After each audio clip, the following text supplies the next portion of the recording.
Hello viewers, family and friends cooking রেসিপির পক্ষ থেকে সবাইকে শুভেচ্ছা জানিয়ে শুরু করছি আমার আজকের রেসিপি। লাচ্ছা পরোটা অথবা ফ্রোজেন পরোটা কিংবা লেয়ার পরোটা, আপনারা যে যে নামে চিনেন। আমার এই পরোটা রেসিপিটা যদি আপনাদের ভালো লেগে থাকে তাহলে আমাকে একটা সাবস্ক্রাইব করবেন এবং পাশে বেল আইকনটা ক্লিক করে দিবেন। তাহলে হবে কি, আমি যখন কোনো রেসিপি আমার এই চ্যানেলে দিব তখন সবার আগে আপনি দেখতে পাবেন। আর আমার এই পরোটা রেসিপিটা যদি আপনাদের ভালো লেগে থাকে তাহলে আপনাদের বন্ধু বান্ধবের কাছে শেয়ার করে দিবেন, কমেন্টসে লিখবেন কেমন হয়েছে।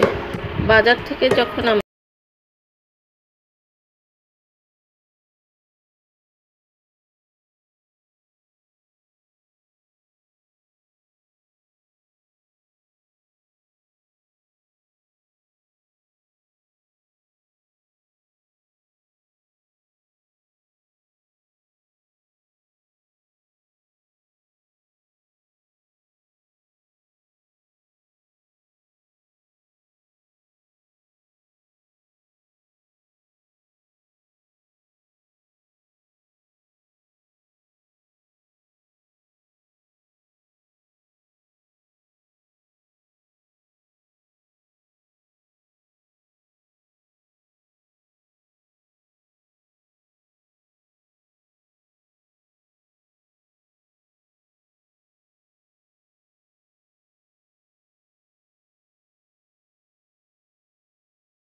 পরিমাণে পানিটা একবারে দিয়ে দিব না, অর্ধেক দুইবারে দিব।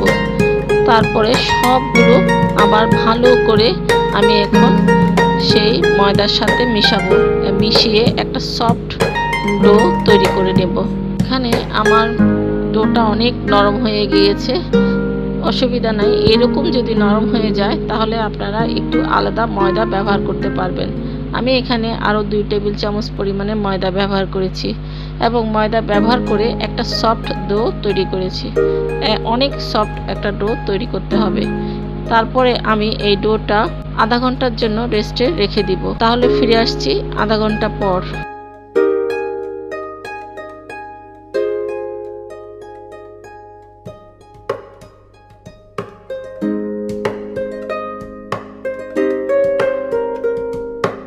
এখন আমরা একটা পেস্ট তৈরি করব।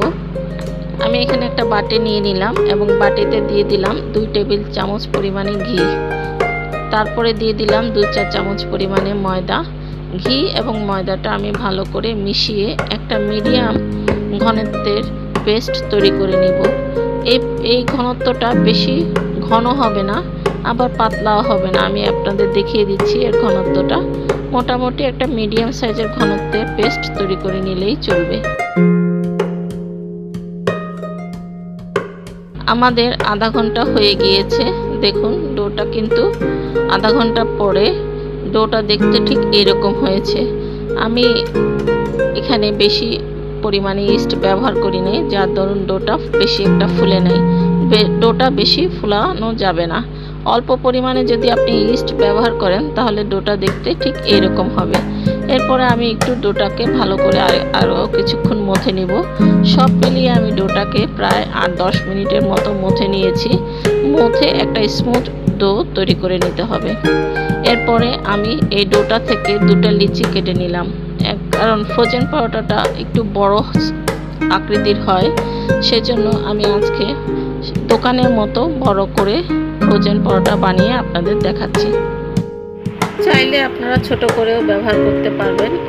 এক মগ ময়দা দিয়ে আপনারা এখানে 3টাও লিচি কাটতে পারবেন। আমি এখানে আজকে 2টা লিচি কেটে আপনাদের 2টা ফ্রোজেন পরোটা বানিয়ে দেখাবো। এরপরে আমি গোল্লাগুলোর উপরে একটু ময়দা ছিটিয়ে রাখবো। 2টা গোলা থেকে একটা গোলা নিয়ে এখন আমি পাতলা করে একটা বড় করে পরোটা বেলে নিব।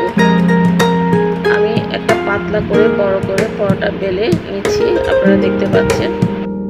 আমি পাতলা করে একটা রুটি বেলে নিলাম।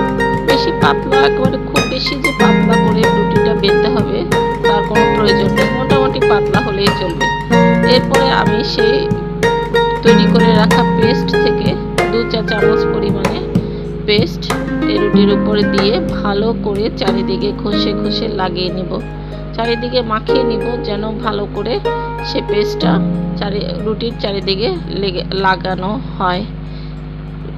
পেস্টটা ভালো করে লাগানো হয়ে গেলে এখন আমি এই রুটিটাকে ভাঁজ করব। রুটি ভাঁজ করার অনেক রকম পদ্ধতি আছে, আপনারা যেরকম ভাবে ভাঁজ করতে পারেন সেভাবে ভাঁজ করে নেবেন। আমি আজকে আপনাদের একটা ভাঁজ দেখিয়ে দিব। সেটা হচ্ছে একটা ছুরি দিয়ে রুটিটার মাঝখানে কেটে নিলাম।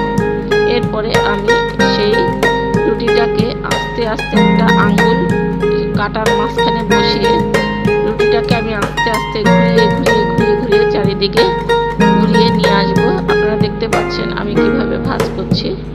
এরপরে আমি মাঝখানে একটু চেপে দিলাম। এরপরে দেখেন কত সুন্দর ভাঁজ হয়ে গেল। চাইলে আপনারা এভাবে করেও ভাঁজ করে নিতে পারেন। এভাবে করে আমি সেই 2টা রুটি ভাঁজ করে নেব। আমার ভাঁজ করা হয়ে গিয়েছে। ভাঁজ করা হয়ে গেলে আমি একটা ঢাকনি দিয়ে ঢেকে রাখবো 10 মিনিট। ফিরে আসছি 10 মিনিট পর। আমি একটা বেলুন চাকিতে লেচি একটা নিলাম, আরেকটা কিন্তু আমি ঢেকে রেখেছি।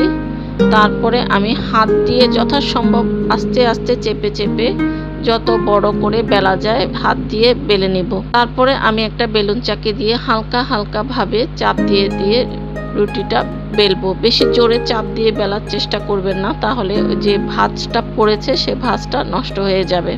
আর আমি 10 মিনিট লেচিটা রেস্টে রাখার পরে দেখুন আমি যখন বেলেছি তখন কিন্তু এই রুটিটা ছোট হয়ে যায়নি। তাই আপনারাও 10 মিনিট রেস্টে রেখে দিবেন, তাহলে যেভাবে বেলবেন সেভাবে হবে। আমি দেখিয়ে দিচ্ছি কতটুকু মোটা করে বেলে নেবেন। ঠিক এইরকম ভাবে বেলে নেবেন। আর এটার পুরোটা এরকম হবে, এতটুকু মোটা হবে। এখন আমি চলে যাচ্ছি পরোটাটা ভাজার জন্য। প্রথমে আমি একটা পাত্র নিয়েছি এবং চুলার আঁচটা রেখেছি মিডিয়াম হাইতে। এখন আমি সেই পরোটাটা পাত্রটার মধ্যে দিয়ে দিলাম। দিয়ে এবার আস্তে আস্তে করে আমি ভাজতে থাকবো এক পিঠ কালার হওয়া পর্যন্ত। একটু ধৈর্য সহকারে ভাজতে হবে। আস্তে আস্তে দেখুন আমার পরোটাটার কালার কত সুন্দর হয়ে এসেছে। আমি কিন্তু এখানে কোনো রকম তেল ব্যবহার করিনি।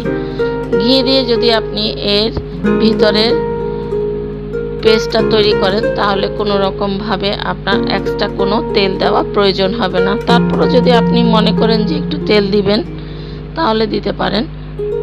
আমি এখানে কোনো তেল ব্যবহার করিনি। আর দোকান থেকে যখন আপনি ফ্রোজেন পরোটা কিনে নিয়ে আসবেন তখন কোনো ভাজার সময় তেল ব্যবহার করার দরকার হয় না। এভাবে যদি আমি যেভাবে বানিয়েছি সেভাবে বানানোর পরে ভাজলে পরে কোনো তেল প্রয়োজন হচ্ছে না। দেখুন আমার পরোটাটা দেখতে কত সুন্দর হয়েছে। আমি কিন্তু এখানে কোনো রকম এক্সট্রা তেল ব্যবহার করিনি। এখন আমি দ্বিতীয় পরোটাটা ভেজে আপনাদের পরিবেশন করে দেখাচ্ছি। দেখুন আমার পরোটাগুলো দেখতে কত সুন্দর হয়েছে, আর প্রত্যেকটা লেয়ারও দেখা যাচ্ছে এবং বোঝা যাচ্ছে উপরেরটা ক্রিস্পি হয়েছে আর ভিতরটা সফট হয়েছে। আমি এক সাইড থেকে ছিঁড়ে আপনাদের দেখাচ্ছি। দেখুন কত সুন্দর হয়েছে দেখতে। আমার এই লেয়ার পরোটা বা ফ্রোজেন পরোটা অথবা লাচ্ছা পরোটা যদি আপনাদের ভালো লেগে থাকে তাহলে আমাকে একটা সাবস্ক্রাইব করবেন। সবাই ভালো থাকবেন, সুস্থ থাকবেন। আবার আপনাদের সাথে দেখা হবে আমার পরবর্তী কোনো রেসিপিতে। সে পর্যন্ত সবাই ভালো থাকবেন। ধন্যবাদ।